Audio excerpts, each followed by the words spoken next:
Today we're going over the Vector Optics Frenzy 1x18x20 optic.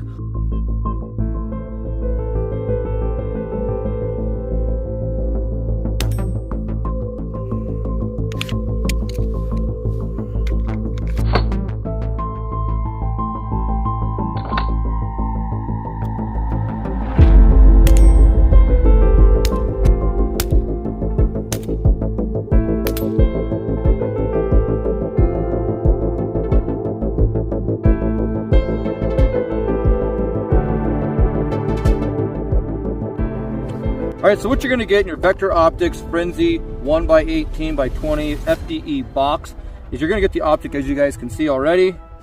You're going to get the Vector VIP warranty card. Now, Vector Optics has a lifetime warranty on their optics. You get a nice cleaning cloth.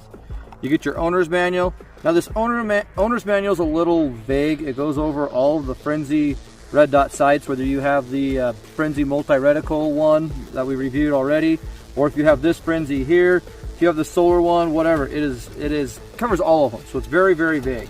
You get a adjustment tool, and you get an Allen wrench. You get a battery right here, and you get the optic, as you guys can see, which would go right there. Let's go ahead and go over some of the features of the Frenzy 1x18x20 red dot sight. Now, this does fit onto any ACRO footprint. That's why I have this mounted here. It doesn't come with one. You guys would actually need one. We'll go over the issues that I have with being able to mount this to a pistol. We'll go over that here in a little bit. I'll talk about that and run some video in and some pictures in. But for right now, let's go ahead and go over the features of this little red dot sight. It features a 3 MOA red dot sight. It has 10 brightness settings, 8 daytime, 2 nighttime. It has auto shut off. It shuts off after 2 minutes and turns on with any little bit of motion. The window is an 18mm by 20mm window. The adjustments are 1 MOA per click. It has 45 degrees of MOA adjustment inside it. It is made of 6061 T6 aluminum. The battery is a 2032 battery, and you get 50,000 hours of battery life out of that battery. It's IP67 waterproof. We will be testing that a little bit later. 1000 G shockproof, and it weighs in at 2.9 ounces. It does have this weird footprint called VED or VOD footprint, and that's what I'm talking about, guys. When we get this onto a pistol, it doesn't fit onto a pistol without buying their mount. So if you watch 704 Tactical's review on this optic, you guys would notice that he uses their mount, their pistol mount, to mount it onto an RMR footprint, and then puts this on there, and the weight between that mount and this optic gives him a little bit of issues of reliability for that slide to keep functioning. It just adds too much weight to it, is what his thought was. So I'm going to show you some things that I noticed. I'm going to run some pictures in here. I used an RMR footprint plate. It goes with the AIM footprint, ACRO footprint, and you can mount it. If they just would shave a little bit off the front right here on both sides, they would be able to mount it. Hey, I gotta thank our sponsors before we go. JSD Supply, supplying us with all these great products to test out. Go on over to JSD Supply. While you're over there, order yourself a Gideon Optics optic. Use the coupon code Delta10 at checkout. Re9 Safety, thank you for supplying us with all of our paper cardboard targets and our stands. That helps out the channel. Let's get back into this gun review. I have a Glock 19 that this would look great on, and I was pretty bummed that the Frenzy wouldn't fit on there without their plate. So my options were to either cut and mill that out and put it on my Glock, or torture test it or shoot it on another gun. Now I have it on the CP33 here. We could torture test it on here, I guess, but you know, if it's not going to be able to be mounted on a pistol, then let's go for broke. We'll mount this on an AK, and we'll get out and we'll torture test it on that. So let's get to the torture testing. All right, the Frenzy Plus 1x18x20. Let's just show you that it is working. Boom, there it is. We got a 5-gallon bucket of water. We're just going to drop this in there, and then we will be back in 1 hour. All right, 1 hour later, let's check this bad boy out and see how it's doing.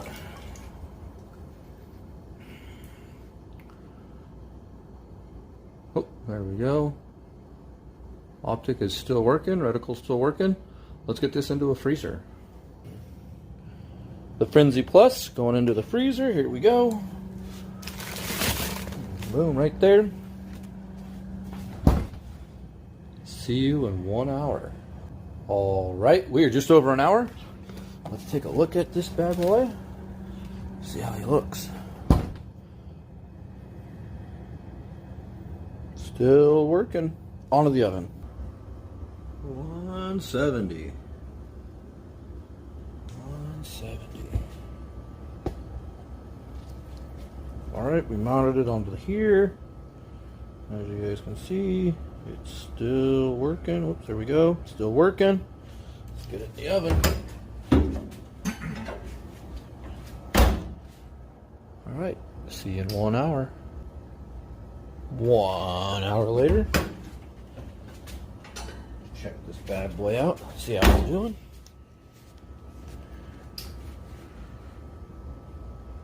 Still working. Let's get him out and do a firearm. Get out to the range.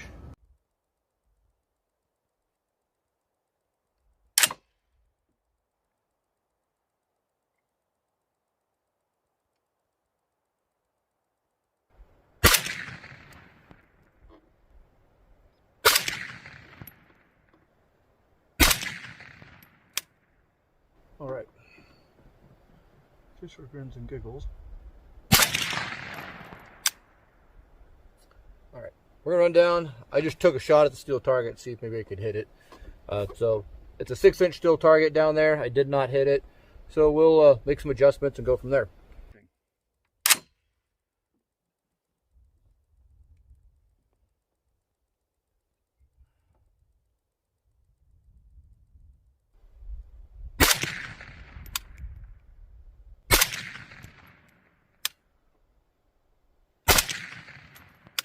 Just for grins and giggles. Let's see. We did not hit the steel target. Let's see if this did anything.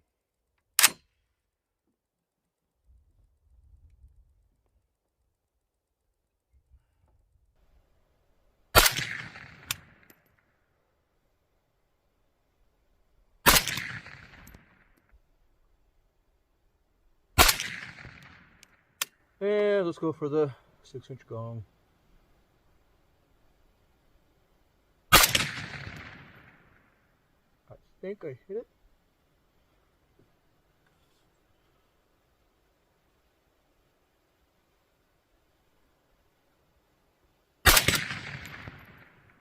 Yeah, I did.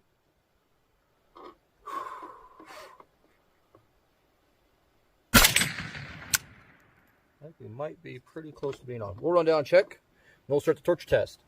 I want to show you guys the gun is clear. There's nothing in it. I'm going to drop it, drop the chamber. This pressure is not coming off of it because it's hot, and it's the way we sighted it in.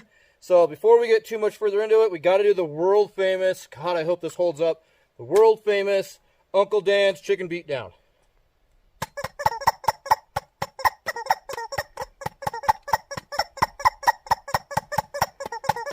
Wow, we didn't break the chicken this time. Normally, we break the chicken. So, let's go ahead. We'll fire 3 rounds downrange. Now, the gun is sighted in, so if we miss, it's the nut behind the butt. It's a steel target. I hope you guys hear the ding.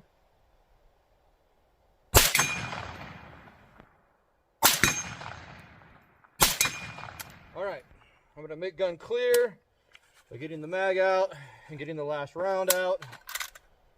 All right. Again, I will show you the gun is clear before we do the next test. We will drop it. No, nothing happened. So, next is the water bottle beatdown. I did not make this famous. 704 Tactical did, but we stole it. There's a lot of other people out there. And we spring a leak like always. These great, great water bottles. Not a big deal. All right. I will get a drink of that here in a little bit. Again, if we miss, it might be the nut behind the butt. We'll double check if it is.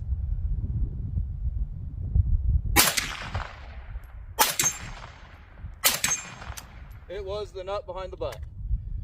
All right, we've got 4 rounds left, including this one. We'll make the gun safe. I would love to rack this gun or this optic off of something, but hey, let's try this. I got a piece of wood here. We'll bang on it for a little bit, and then we'll shoot my last 3 rounds, and then we'll do the great and final test.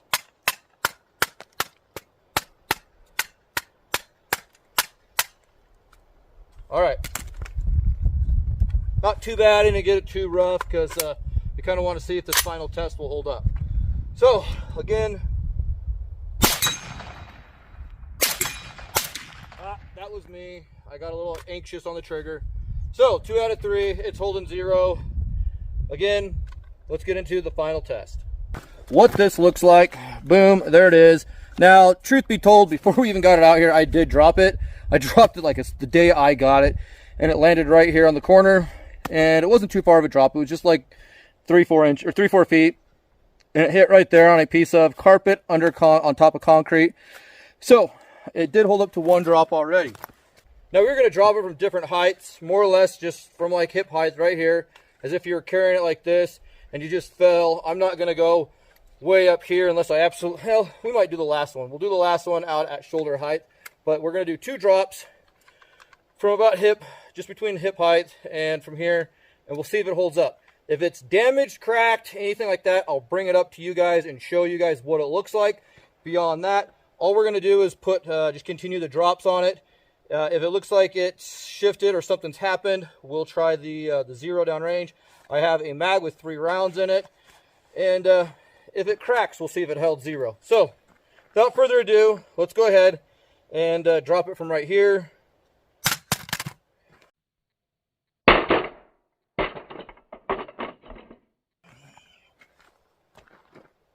It's still clear. I will show you the damage real quick. There and there.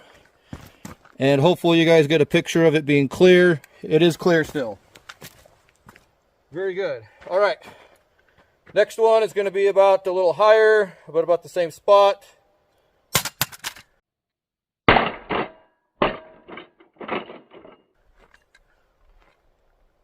It is still clear, but I can almost promise you it has shifted 0 because I can see that it's setting a lot higher than my iron sights. This time we hit right here and kind of bounce back across here. Last and final, let's just do it from right about shoulder height and see where we go. 3, 2, 1.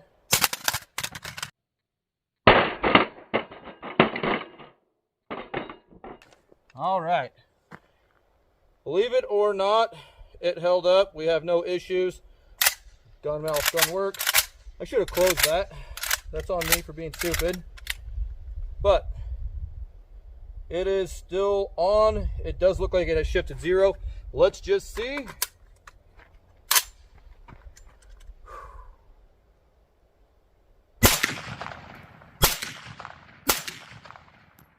I would say it shifted 0. It did not hold 0. Could it be the mount? Yeah, it could. Could it be the optic? Yeah, it could. Let's see if we can re-zero it. All right, we got 5 rounds in the gun. It gives us a good spot to see where we're at. The 0 eyes down there. And we're just going to go center mass again. Let's go. Actually, let's see if it was just a nut behind the butt and see if we can hit the silhouette target. No, it wasn't. So,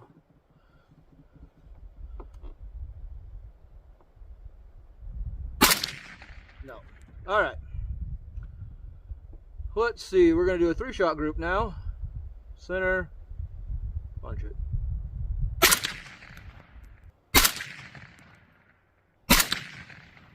All right. We will make gun clear, and we will run down and check that.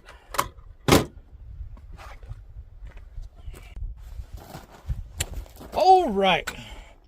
Here are my last 3. Or here, sorry. Here are my last 3 right here. We brought it from here to here. So these are my last 3. I left it alone, didn't fuck with it.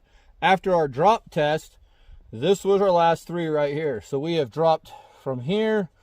What was that? Call it about 2 all the way down past 6. Call it maybe 8, 10 inches. So that would be 8. This is 10 inches. We've dropped 10 inches at 50 yards. Aha. I may be able to bring that up. I made a few adjustments. Let's just see if we're even closer to getting to that bullseye. If we are, we'll call it good. If not, we got some damage to the optic, and we got some damage to the optic. It's no bueno either way.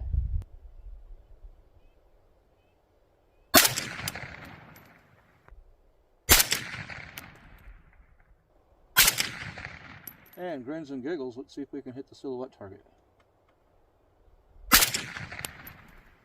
Nope.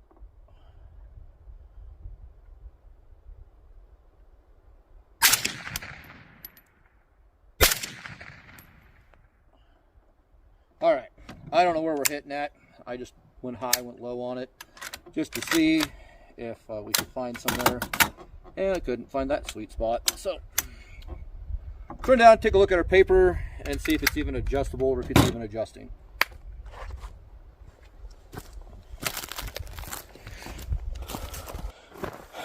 Okay, so these were our 3. These are our next 3. I adjusted, I shifted the impact, point of impact to the right. Or sorry. So these are our 3 right here. All right, let's go over this. These were our last 3 right here. So this were our last 3. After our drop everything, our test, we've gone down to here. Now I went up 17 clicks, 17. That should have been 8 inches. So I should have went from here to at least right here. I'm not even close to that. Then I went left because I know we were this side of it. I went left 3 clicks and it ended up going more right. So if this was center, call this line right about here center. We'll call this center now. It didn't go up enough clicks and it didn't go left like it should have. It went right farther. So in all honesty, it's still a red dot. I could still probably use it in a pinch if I needed. And it did what it did. It did hold up very well. It did not crack, but it is not holding 0. Kind of a bum. If I had seen it more around here, I'd be like, hey, this is tracking like it's supposed to, but it's not. So let me get back to the bench. We'll get the Vector Optics Frenzy out and we'll go over my final thoughts with it. And so the sun's setting here, guys, and I'm trying to get you guys a really good picture of the Vector Optics. This thing looks very, very sweet. I like the look of this. Now, it did take a lot of damage, and I'm not going to hold it against it. It held up very well. Gun safe, as you guys can see, nothing's in it. We're going to drop it. There we go. Yes, it did take a little bit of damage there on the back end. Now, my final thoughts on it. I think Vector Optics is missing a big market. The big market is if this thing could actually get put on a pistol, this would be great. Yes, I understand they can be put on pistols, but you have to buy Vector Optics actual pistol mount. And to me, that kind of misses the whole idea behind of just using a mount that is readily available and going with it. So Vector Optics, I'd like to see maybe a beveled edge right there. I don't know if you guys can, because let me show you guys. The window is glued way down there in the bottom. So I don't know if they can. They may have that as an issue. Now, I like how big this optic is. It's not real big, but it's big enough to get the job done. You guys saw the paper. You guys saw the grouping on it. Is it a pass or fail? You guys let me know in the comments down below. I'd like to hear what you guys think. To me, this kind of drives home the whole point of 2 is 1, 1 is none. Now, if this was on a pistol, you definitely want to make sure you have backup iron sights, because as you guys can see, it did lose 0 over 2 drops. I can see my backup iron sights through my AK at the very bottom, and that's how I knew after the second drop it had lost 0. Tracking wise, I would have liked to have seen this actually track a little bit better and maybe track back the way it's supposed to. I don't know why it tracked weird like that. 17 clicks up, should have been closer to the bullseye, or at least on plane with it. And then 4 clicks to the left, should have went 2 inches that way, and instead it went 2 inches to the right. So that was kind of weird to me. I'll leave you some more comments in the comments down below. If you guys think I'm stupid for doing this, just comment. I like that. If you guys think it's great and you guys want to see more of it, well, guess what? I have a playlist of torture tested optics that we do out there, and some of them hold up really well, some of them bust, and I just have a great time doing it. So like, subscribe, follow me on social medias. Thanks for shooting the breeze with me, guys. We'll see you next time.